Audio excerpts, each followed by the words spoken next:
Very very good morning बच्चों। CA inter audit and auditor का part 2, कल आपने पार्ट 1 किया था जिसमें आपने section 139, 140, 142 remuneration, 144 prohibited services, 145 auditor to sign audit report, 146 right to attend, 147 punishment for contravention, 148 cost audit, ये सारे सेक्शंस कर लिए थे।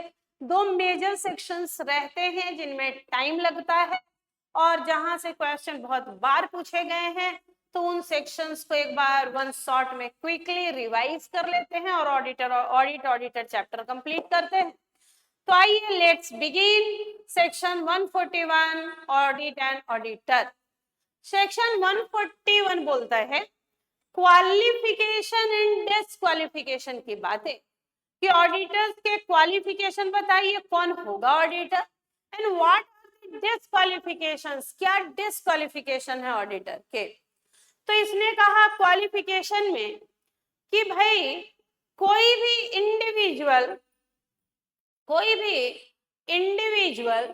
जो सीए है, कोई भी इंडिविजुअल जो सीए है प्लस जिसके पास सीओपीए सर्टिफिकेट ऑफ प्रैक्टिस, जो सीए है चार्टर्ड अकाउंटेंसी एक्ट 1949 के सेक्शन 2 सब सेक्शन 1 के क्लॉज बी में डिफाइन किया गया है। तो जो भी इंडिविजुअल सीए है और जिसके पास सीओपी है वो ऑडिटर अपॉइंट हो सकता है, पहला। दूसरा, फर्म अपॉइंट हो सकता है ऑडिटर। फर्म का मतलब यहाँ पार्टनरशिप भी है और इंडियन एलएलपी को भी बोला, इवन कि एलएलपी बॉडी कॉर्पोरेट है, लेकिन एक्सेप्शन है कि भाई इंडियन एलएलपी को आप फर्म बोलो या इंडियन एलएलपी जो है ऑडिटर अपॉइंट हो सकता है। तो अब पार्टनरशिप और एलएलपी में क्या देखना होगा कि उसके मेजॉरिटी पार्टनर सीए हैं जिनके पास सीओपी है। मेजॉरिटी मान लो 10 है टोटल पार्टनर, तो 6 पार्टनर सीए सीओपी होने चाहिए। ये था सेक्शन 141 का सबसेक्शन 1।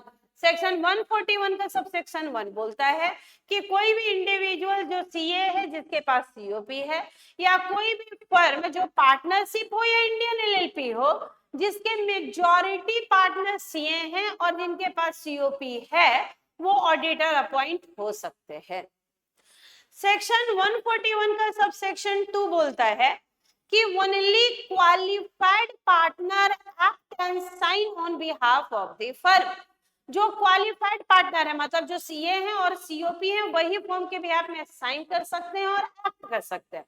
अब सीए तो बेटा सीए में एमबीए, एक्चुरी, आर्किटेक्ट, इंजीनियर्स, बहुत लोगों के साथ जा सकता है पार्टनरशिप में। तो मान लो मेरे फर्म में 2 इंजीनियर है, तो क्या वो भी हमारे बिहाफ में ऑडिट कर सकते हैं या साइन कर सकते हैं क्या? Answer is no.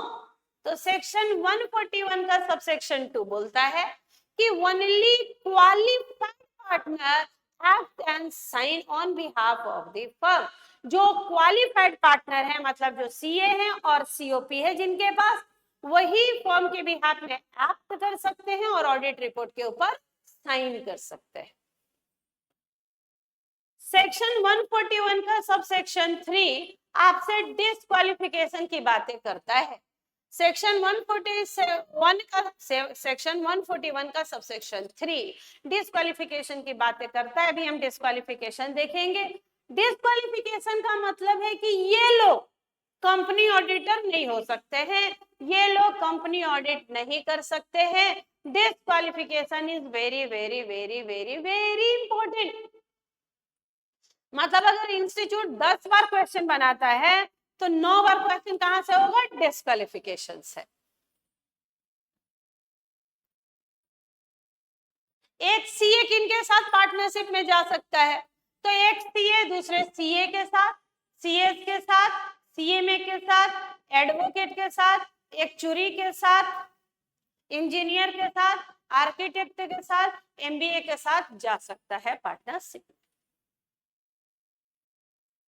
अब आते हैं बेटा डिस्क्वालिफिकेशन में। स्टार सेक्शन है, देखिए कितने स्टार लगे हुए हैं। स्टार सेक्शन है, बहुत सारे क्वेश्चन है इन पे बेस, आपसे बना के पूछेगा। केस स्टडी तो एक एक करके समझते हैं। Disqualification very very very very important. पहला डिस्क्वालिफिकेशन है, कौन नहीं हो सकता auditor, company auditor, body corporate. अब क्या एक कंपनी को अपॉइंट करें ऑडिटर, बोल रहा है नहीं, बोल रहा है क्यों, क्योंकि बीइंग एन आर्टिफिशियल पर्सन उसको आप रिस्पॉन्सिबल कैसे बनाइएगा। आप जानते हैं कि कंपनी की सेपरेट लीगल एंटिटी होती है, वो लॉ में आर्टिफिशियल एग्जिस्टेंस रखता है, लेकिन उसके लिए उसके बिहाफ में जो काम करते हैं वो इंडिविजुअल डायरेक्टर्स होते हैं। तो यानी कि यहाँ पे तो है जवाबदेही है ना, आपने अगर ऑडिट से, अब आपके ऑडिट रिपोर्ट पे पूरा देश विश्वास कर रहा है, बैंक विश्वास कर रहा है, लोग भरोसा कर रहे हैं, क्रेडिटर विश्वास कर रहा है, सप्लायर विश्वास कर रहा है, कस्टमर विश्वास कर रहा है, शेयर होल्डर विश्वास कर रहा है, हर लोग विश्वास कर रहे हैं, तो वो व्यक्ति तो एक रिस्पॉन्सिबल बंदा होना चाहिए ना भाई, कि जिसकी एक जवाबदेही हो, जो अकाउंटेबिलिटी रखता हो, रिस्पॉन्सिबिलिटी रखता हो। तो बॉडी कॉर्पोरेट के केस में बोला गया कि बॉडी कॉर्पोरेट जो है वो ऑडिटर नहीं हो सकते, लेकिन अभी आपने थोड़ी देर पहले कहा है कि इंडियन एलएलपी हो सकता है, यानी इंडियन एलएलपी एक्सेप्शन है, क्योंकि एलएलपी के बारे में आप पढ़े हैं फाउंडेशन में या इंटर में भी पढ़े एलएलपी में कि एलएलपी क्या है, बॉडी कॉर्पोरेट है, क्योंकि एलएलपी जो है उसका रजिस्ट्रेशन कंपलसरी है एलएलपी एक्ट में, and after getting registration it becomes a separate legal entity.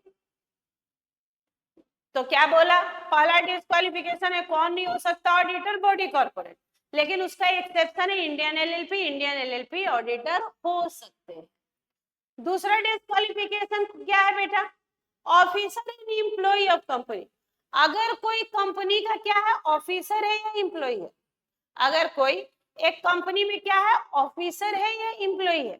अब ऑफिसर का मतलब क्या है भाई, ऑफिसर का मतलब है कंपनी का डायरेक्टर, ऑफिसर का मतलब है केएमपी, ऑफिसर का मतलब है प्रमोटर्स। अब केएमपी के तो 6 मतलब है, केएमपी का मतलब CEO, CFO, CS, managers, MD, WTD होते हैं।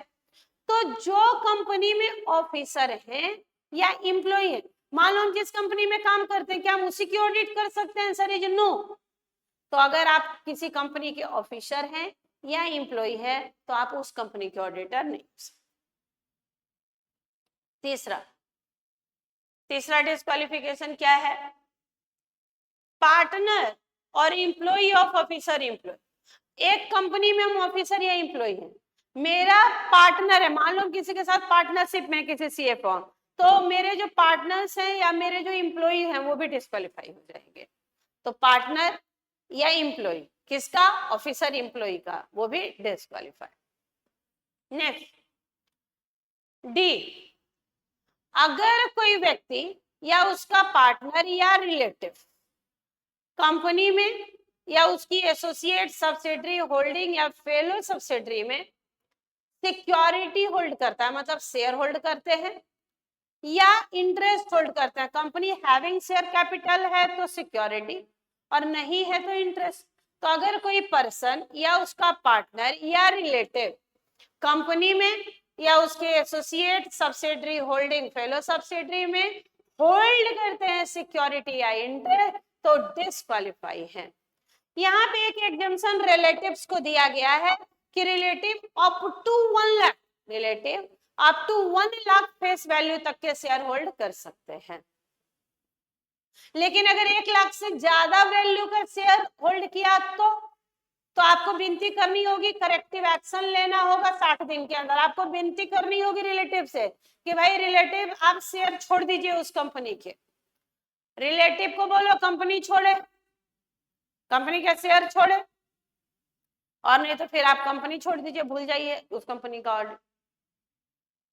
तो क्या बोला कि अगर कोई पर्सन या उसका पार्टनर या रिलेटिव किसी कंपनी या उसके associate, subsidiary, holding, fellow subsidiary में सिक्योरिटी होल्ड करते हैं या इंटरेस्ट तो वो डिस्क्वालीफाई है बिंग ऑडिटर। लेकिन यहाँ पे एक एग्जम्पशन दिया गया रिलेटिव्स को कि relative up to 1 lakh face value, face value 1 lakh, face value. अगर आपको एग्जाम में दिया है मार्केट वैल्यू तो कंफ्यूज मत होइएगा, up to 1 lakh face value तक के शेयर रिलेटिव होल्ड कर सकते हैं। 1 लाख से ज्यादा फेस वैल्यू के शेयर अगर होल्ड करें तो करेक्टिव एक्शन लेना है 60 दिन के अंदर, और नहीं तो 61st डे को डिस्क्वालिफिकेशन अट्रैक्ट हो जाएगा, आपको ऑफिस खाली करना पड़ेगा। अगर कोई पर्सन या उसका पार्टनर या रिलेटिव इंडेटेड कंपनी में लोन लिया है 5 लाख से ज्यादा का, कितने से ज्यादा का, 5 लाख से ज्यादा का लोन लिया है कंपनी से, उसकी एसोसिएट सब्सिडरी होल्डिंग या फेलो सब्सिडरी से, तो डिस्क्वालिफिकेशन हो जाएगा। और अगर कोई पर्सन पार्टनर या रिलेटिव गारंटी या सिक्योरिटी दिया है 1 लाख से ज्यादा, मतलब लोन 5 लाख से ज्यादा लेने के बाद डिस्क्वालीफाई है, और गारंटी अगर 1 लाख से ज्यादा का दिए है तो ही डिस्क्वालीफाई हो जाएंगे। गारंटी या सिक्योरिटी 1 लाख से ज्यादा का दिए हैं तो disqualify. Same company, associate, subsidiary holding, fellow subsidiary. अगर कोई पर्सन मतलब इंडिविजुअल या फर्म डायरेक्टली या इनडायरेक्टली कंपनी, उसकी एसोसिएट, सब्सिडरी होल्डिंग या फेलो सब्सिडरी में बिजनेस रिलेशनशिप में डायरेक्टली या इनडायरेक्टली, बिजनेस रिलेशनशिप मतलब कमर्शियल ट्रांजैक्शन कर रहे हैं तो डिस्क्वालीफाई हो जाएंगे। इसका एक्सेप्शन क्या है कि कमर्शियल ट्रांजैक्शन अगर ऑर्डिनरी कोर्स का है, आम पे तो डिस्क्वालिफिकेशन नहीं। आप भी विस्तारा में यात्रा करते हैं, आपको 5,000 का टिकट, मुझे भी 5,000 का टिकट, तो डिस्क्वालिफिकेशन नहीं होगा, क्योंकि ये कमर्शियल ट्रांजैक्शन तो है लेकिन ऑर्डिनरी कोर्स में है और आर्म लेंस पे है। आप जाके अगर रेडिएशन ब्लू में ठहरते हैं, आप जाके टाटा में ठहरते हैं, एक दिन का आपको जितना कॉस्ट लगता है मुझे भी उतने का ही कॉस्ट लगता है, तो ये ऑर्डिनरी है, आर्म लेंथ है, तो डिस्क्वालिफिकेशन नहीं होगा। आप मेदांता में जितने में अपनी सर्जरी कराते हैं हम भी उतने में ही कराते हैं। हम सुबह उठ के पतंजलि का दंत कांति करते हैं, आप भी करते हैं, और ऑर्डिनरी कोर्स में आर्म लेंथ प्राइस पे है, जितने में मुझे दंत कांति मिलती है आपको भी मिलती है, तो डिस्क्वालिफिकेशन नहीं होगा। एक्सेप्शन कमर्शियल ट्रांजैक्शन है तो बिजनेस बोलेंगे, बिजनेस रिलेशन, लेकिन अगर कमर्शियल ट्रांजैक्शन ऑर्डिनरी कोर्स में है, आर्म लेंथ प्राइस पे है, तो कोई दिक्कत नहीं है भाई। हाँ, आपको भी सारा 5,000 का टिकट देता है, मुझे 500 का देता है, तब तो आर्म लेंथ प्राइस नहीं हुआ। कमर्शियल ट्रांजैक्शन अगर हम प्रोफेशनल सर्विसेज देते हैं, कौन से प्रोफेशनल सर्विसेज देते हैं, जो परमिटेड हैं, जो परमिटेड है कि ऑडिटर और फॉर्म दे सकते हैं, जैसे जीएसटी कंसल्टेंसी, टैक्स कंसल्टेंसी, तो फिर यहाँ पे भी आपको डिस्क्वालिफिकेशन अट्रैक्ट नहीं होगा, क्योंकि ये एक्सेप्शनल केस होगा। नेक्स्ट, अगर आपका रिलेटिव कंपनी में डायरेक्टर या केएमपी है तो आप डिस्क्वालीफाई हो जाएंगे, आप उस कंपनी के ऑडिटर नहीं होंगे, इसका एक्सेप्शन है एम्प्लॉय। यहाँ पे एक क्वेश्चन पूछा था एक बार इंस्टीट्यूट ने कि एक मिस्टर रमेश है, उनकी वाइफ किसी कंपनी में स्टोर कीपर है, एम्प्लॉय है, तो क्या मिस्टर रमेश उस कंपनी के ऑडिटर पॉइंट हो सकते हैं? आंसर इज हाँ। अगर आपका रिलेटिव किसी कंपनी में एम्प्लॉय है तो दिक्कत नहीं है। दिक्कत कब है? जब वो उस कंपनी का डायरेक्टर या केएमपी है, तो फिर आपका डिस्क्वालिफिकेशन है, आप उस कंपनी के ऑडिटर नहीं हो सकते। Next, full time employment elsewhere. अगर मान लो बेटा हम फुल टाइम एम्प्लॉयमेंट में कहीं, हम फुल टाइम बेसिस पे कहीं काम करते हैं, तो जाहिर सी बात है हम ऑडिट वर्क नहीं कर पाएंगे। नेक्स्ट, एक सीए मैक्सिमम कितनी कंपनी ऑडिट ले सकता है? 20। लेकिन ये जो लिमिट काउंट कर रहे हैं ना कि 20 कंपनी ऑडिट, उसमें ये शामिल नहीं है small company OPC, small company OPC, dormant या ऐसी प्राइवेट कंपनी जिनका paid up share capital 100 crore से कम है, या ब्रांच ऑडिट है, फॉरेन कंपनी का ऑडिट है, ये शामिल नहीं है। मतलब ये कितना भी कीजिए, इसके अलावा 20 कंपनी ऑडिट कर सकते। एक्सेप्शन है small company OPC, dormant, private company जिसका paid up share capital 100 crore से कम है, या ब्रांच ऑडिट, फॉरेन कंपनी, ये सब एक्सेप्शन है। इनके अलावा आप 20 कंपनी ऑडिट कर सकते हैं। नेक्स्ट डिस्क्वालिफिकेशन है अगर कोई पर्सन कन्विक्ट हो गया कोर्ट से दोषी साबित हो गया, किया क्या था? फ्रॉड, और 10 साल नहीं बीते, 10 years has not lapsed from the date of conviction, जिस दिन सजा हुई, ये नहीं बोल रहे कि जिस दिन सजा खत्म हुई है या उस दिन से 10 साल डिस्क्वालीफाई, जिस दिन सजा सुनाया गया कोर्ट में वहां से 10 साल के लिए वो डिस्क्वालीफाई है। 10 साल बीत जाएंगे तो फिर ऑडिटर हो सकता है। नेक्स्ट, अगर कोई पर्सन डायरेक्टली या इनडायरेक्टली कंपनी सब्सिडरी या होल्डिंग को प्रोहिबिटेड सर्विसेज देता है, सेक्शन 144 वाला, ध्यान दीजिएगा। यहाँ एसोसिएट और फेलो नहीं, अभी तक आप बार बार देख रहे थे company, associate, subsidiary, holding, fellow. यहाँ ध्यान दीजिएगा, ये बड़ा ऐसा पॉइंट है जो बच्चे मिस कर जाते हैं। अगर कोई पर्सन डायरेक्टली या इनडायरेक्टली प्रोहिबिटेड सर्विस केवल 3 जगह, कंपनी, सब्सिडियरी कंपनी और होल्डिंग कंपनी में देता है तो डिस्क्वालिफिकेशन है। आप एसोसिएट को दीजिए, फेलो सब्सिडियरी को दीजिए, डिस्क्वालिफिकेशन नहीं है। सेक्शन 141 का सबसेक्शन 4 बोलता है कि ऑडिटर जो डिस्क्वालीफाई होगा उसको ऑफिस खाली करना पड़ेगा, और जैसे ही वो ऑफिस खाली करेगा इसको बोलेंगे कैजुअल वैकेंसी, क्योंकि बिफोर टेन्योर के कंप्लीशन, मतलब before completion of tenure office खाली करना पड़ा ना, डिस्क्वालिफिकेशन, तो हो गया कैजुअल वैकेंसी। आपको पता है कैजुअल वैकेंसी होगी तो सेक्शन 139 सब सेक्शन 8 में अपॉइंट कीजिए। अगर नॉन गवर्नमेंट कंपनी है और किसी और रीजन से हुआ है तो बोर्ड 30 दिन के अंदर, रीजन रेजिग्नेशन था तो बोर्ड ने रेकमेंड किया था नाम 30 दिन के अंदर, और मेंबर्स ने 3 महीने के अंदर अप्रूव किया था जनरल मीटिंग में ओआर पास करके। और अगर गवर्नमेंट कंपनी में कैजुअल वैकेंसी हुई तो काग ने 30 दिन में भरा था, काग नहीं भरेगा तो नेक्स्ट 30 डेज में बोर्ड भरा था, याद है आपको? वही बात बोल रहा है कि अगर ऑडिटर डिस्क्वालीफाई होता है तो उनको ऑफिस खाली करना पड़ेगा, और वो जो वैकेंसी क्रिएट हुई that is known as casual vacancy. Section 141, 2 minute का टाइम लीजिए, एक बार सारे डिस्क्वालिफिकेशन को बोलिए, लाउड बोलिए, एक बार बोलिए, याद कीजिए, 2 मिनट।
चलो बच्चों, सेक्शन 141 हो गया डिस्क्वालिफिकेशन।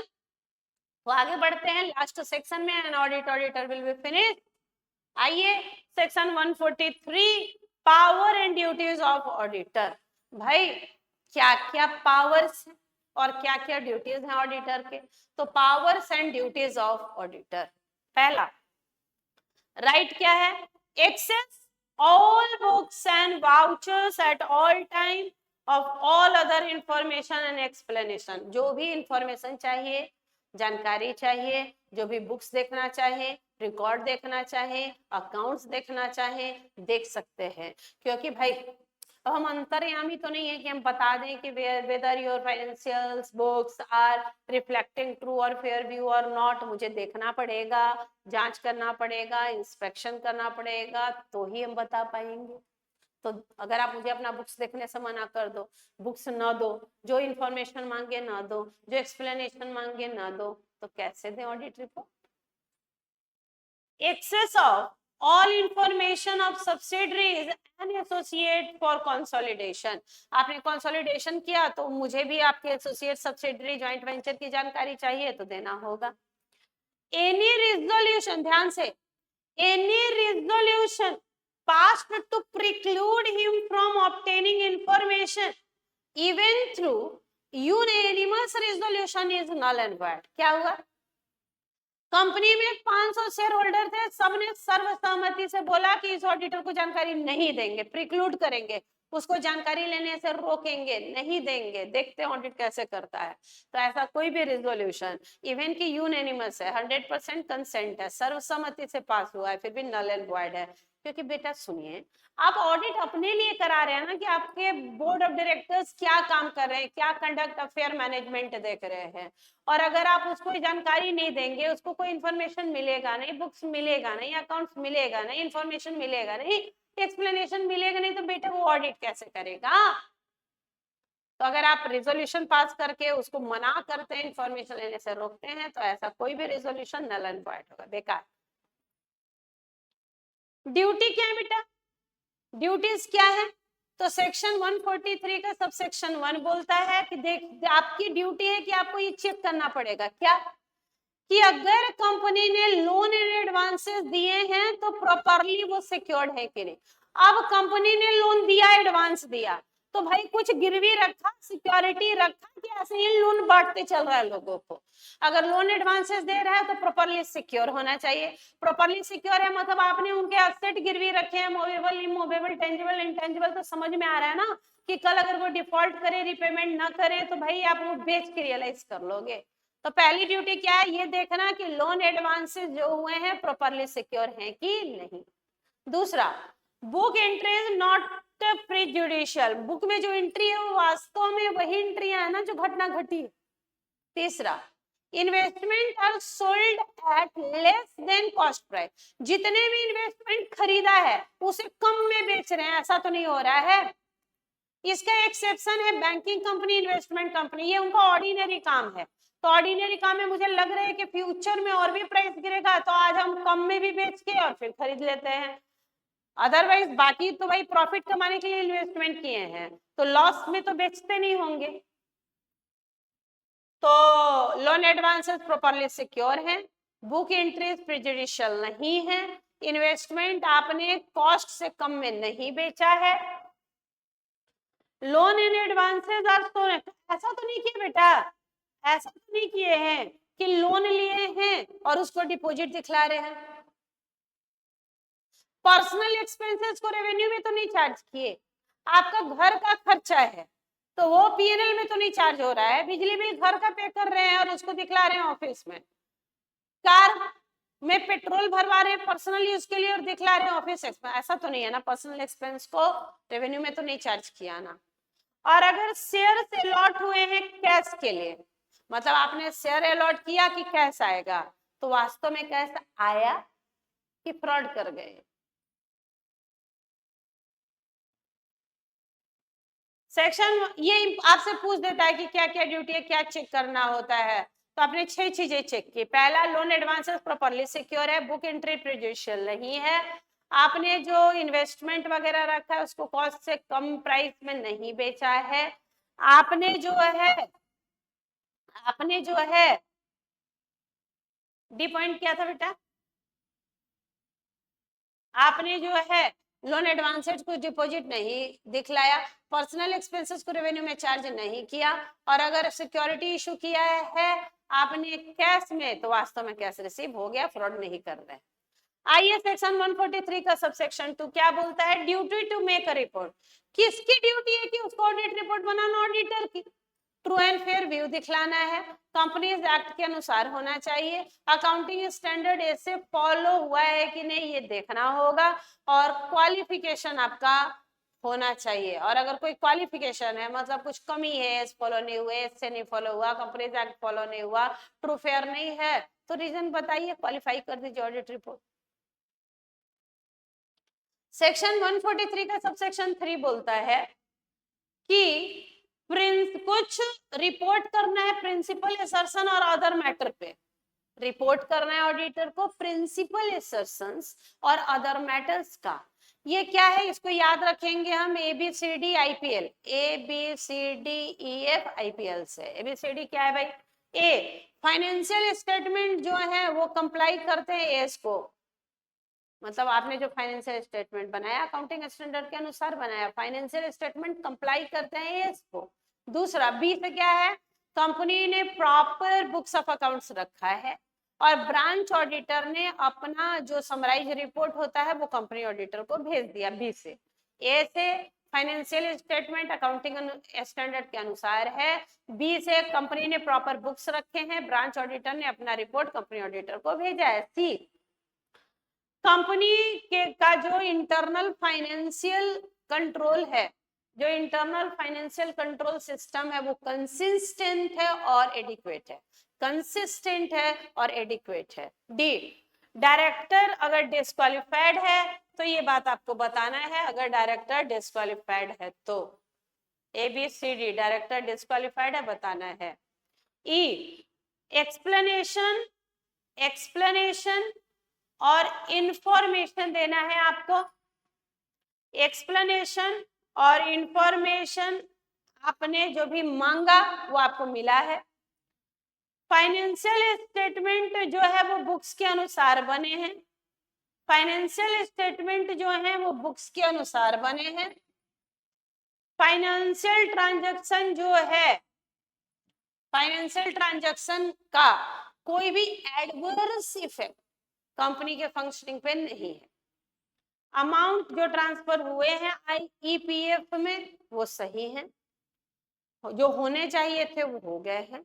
आपने प्रोविजन बना के रखा है मटेरियल फोरसीएबल लॉसेस, जो लॉन्ग टर्म कॉन्ट्रैक्ट में फ्यूचर में जो लॉसेस हो सकते हैं उसके लिए आपने पहले से ही प्रोविजन बना लिया है। पी एल, अगर कोई पेंडिंग लिटिगेशन है अगेंस्ट द कंपनी, क्या कोई पेंडिंग लिटिगेशन है क्या अगेंस्ट द कंपनी, तो उसकी भी प्रॉपर अकाउंटिंग हुई है।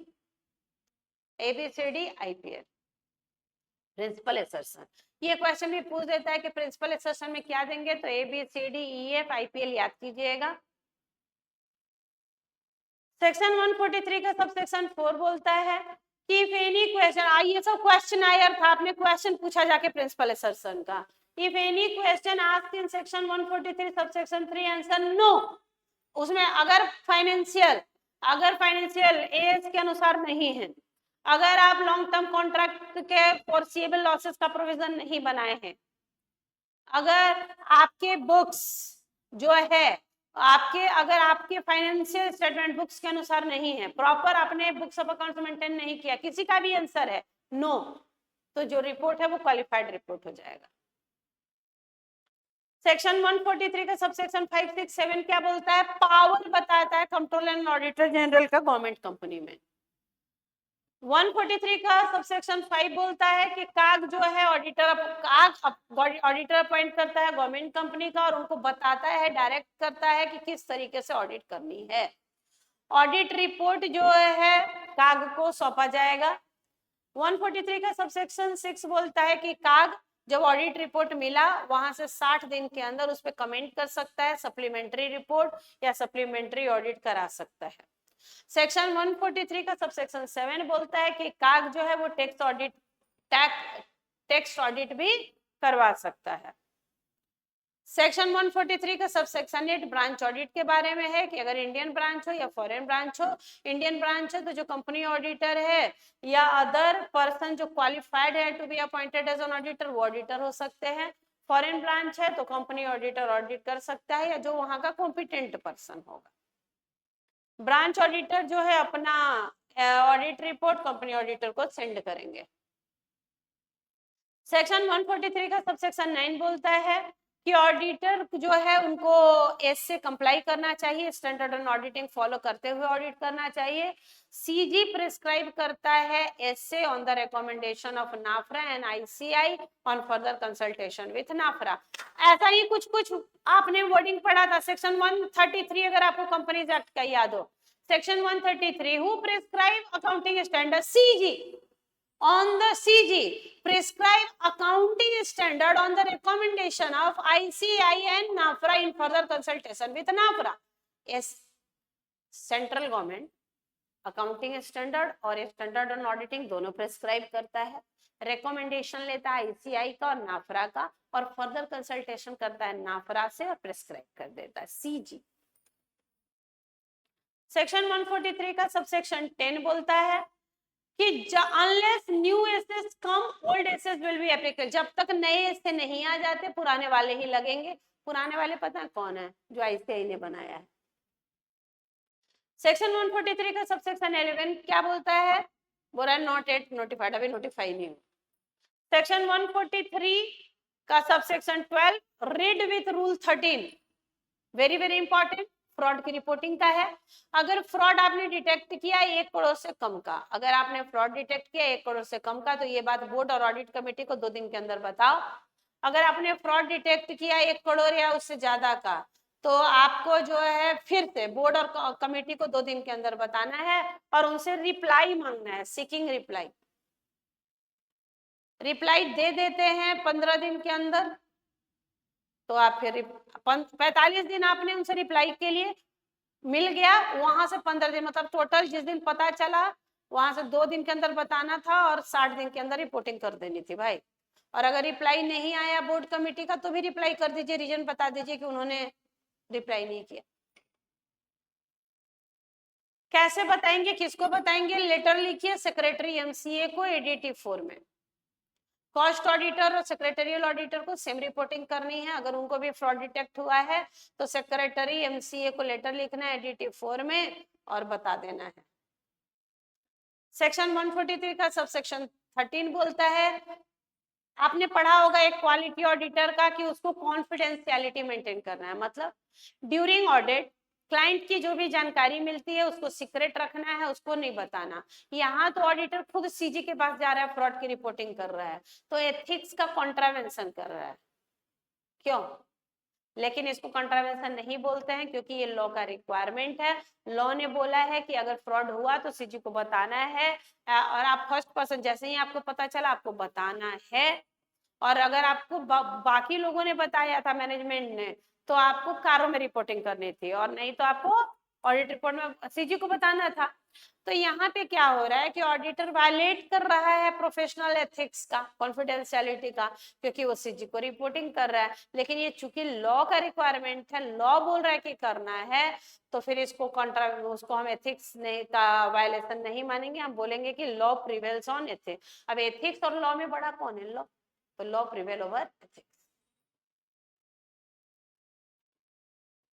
ये था आपका ऑडिट एंड ऑडिटर कंप्लीट हुआ।